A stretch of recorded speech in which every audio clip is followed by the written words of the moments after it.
The United Nations and various rights groups are sounding the alarm following reports of police killings and arrests in the wake of last week's presidential election in Uganda. President Yoweri Museveni was re-elected for a 7th term with more than 70% of the vote, according to official results. Those arrested are members of Bobi Wine's National Unity Platform party. Wine, the opposition leader seen here casting his ballot in Uganda's capital, Kampala, last Thursday, has rejected the official tally as fake and gone into hiding over fears for his safety. This comes as Museveni's son, Uganda's army chief, put out a series of messages on social media threatening opposition supporters. Now, DW managed to reach Bobi Wine by phone. Here's an excerpt from our interview with the opposition leader.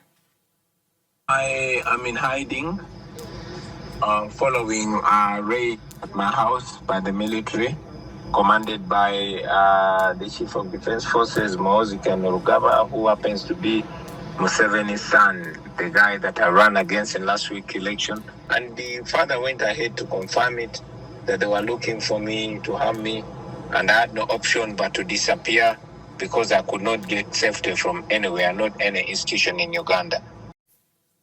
Well, Sella Oneko is the one who spoke to Bobi Wine. Sella, you managed to reach him in hiding. Tell us about your conversation. What else did he tell you? Yes, we managed to reach him last night, and he basically, he told us he had gone into hiding because of those threats against his life by General Muhoozi Kainerugaba.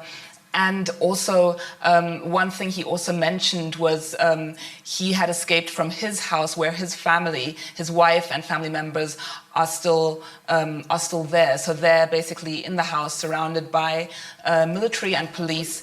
And he says they have no access to internet and also that they are running out of food. He says members of his team or supporters tried to reach them, tried to go to the house to bring them food, but they were not allowed to enter. He also spoke about the fact that although he's in hiding, he wanted Ugandans to basically take up his role and either peacefully protest or practice acts of civil disobedience. And so, yeah, so that is basically what he tried to convey in that phone conversation. So he's calling on Ugandans to take action. How's his disappearance viewed by his compatriots? It's basically almost a playbook that is played out during every election. So in the past elections, both he and the person before him, opposition leader Kizza Besigye, who also challenged President Museveni in previous years, they voted on election day and then they were basically placed under house arrest and weren't able to leave. The difference now is, of course, that Bobi Wine has gone into hiding. Last time around in 2021, he challenged election results in court. And he said, however, that he won't be doing that this time around because he does not trust the courts. So we'll have to see how this works out for him this time and when he'll come out of hiding. Mm-hmm. You mentioned Kizza Besigye, the former opposition leader. There is concern about him. He's currently in jail facing treason charges. What can you tell us about his situation and his condition? Yes, Kizza Besigye has been in jail for about a year after he was abducted actually here in Nairobi in Kenya and taken over the border to Uganda to face treason charges, and he's being tried by the military court. Now, earlier this week, he was taken to hospital. There were pictures of him wearing a mask and in seemingly a bad condition. And he has also previously been on hunger strike. And his wife said that she fears for his life. And his wife and lawyers have been trying to get permission to get him to be seen by doctors and at a hospital of his choice. But the courts rejected this and said that he could be managed, his health could be managed in the prison itself. Museveni's son, you mentioned him before. He's the head of the military. Explain to our viewers what his role has been in the crackdown on the opposition. Yes, he's been very present in these elections because he's partly because the military has, we were in Kampala last week and the military and police were really out in force everywhere. So you really feel the presence of the military there. And of course, this week he made several posts on the platform X saying that the military had killed several people since elections. He said that the number was 30 people, although we're not sure of this number. And he also posted that Bobi Wine, he wished that Bobi Wine would be next on this list, although, however, he deleted that post. And he's also seen as as being groomed as a possible successor to President Museveni. So he's very much very present and looming large over this election. Troubling developments there in Uganda. That was DW correspondent Sella Oneko. Thanks so much for that update. To Uganda, and the wife of jailed opposition figure Kizza Besigye has raised serious concerns regarding her husband's health.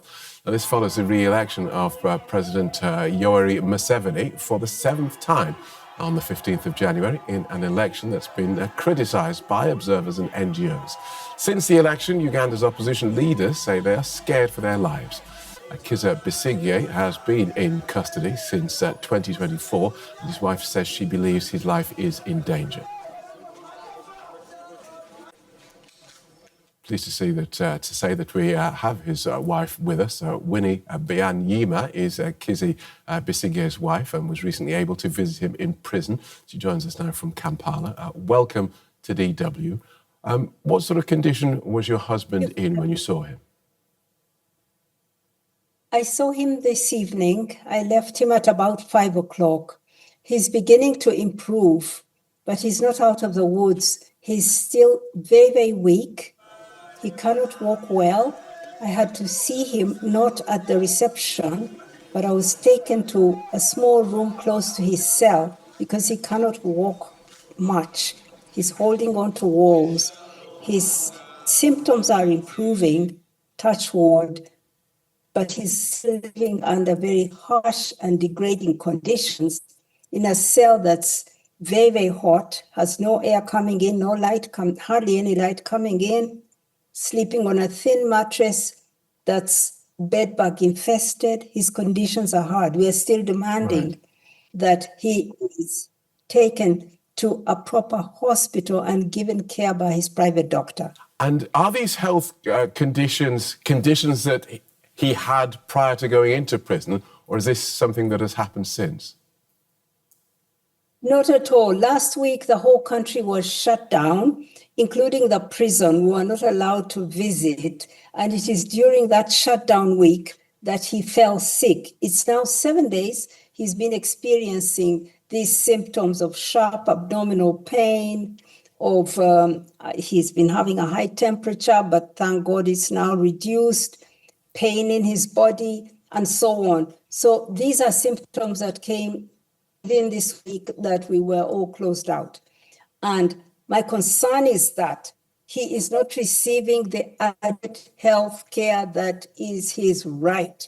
His personal doctor has to come to the prison and without her equipment, look at him and try to treat him. They will not let him go and be in a private hospital, even under their guard, where the doctor can continuously monitor him. That's a denial of his fundamental. You have taken this to court, and what have the court said? Absolutely. His is not a usual case. It's political and seems to be very personal to President Museveni and his son, the army commander, who has sworn that he will not come out of jail alive, or that if he does, he's identified a spot where he would kill him himself. And so what did the court say? The court has denied him bail 4 times. He has applied 4 times. He's been on remand for a whole year, waiting for the state to fabricate its case against him and bring it. And during this time, this 70-year-old man has asked to have bail, to be living at home while he waits for his case, and it's been denied. Even though the bail has been granted to one suspect, Jamil Mukuru of the ADF, a rebel group that's affiliated to Islamic State. So you've been to court. Such a high-risk person. Understood. Bail, but my husband cannot. And so, what is your next step? Now that the court has turned you down, is that as far as it goes, or is there something else you can do?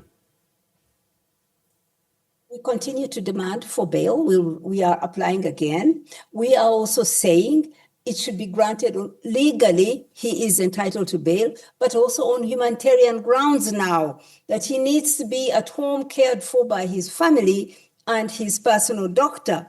Surely you do not want to try someone who's already dead. That's not a case.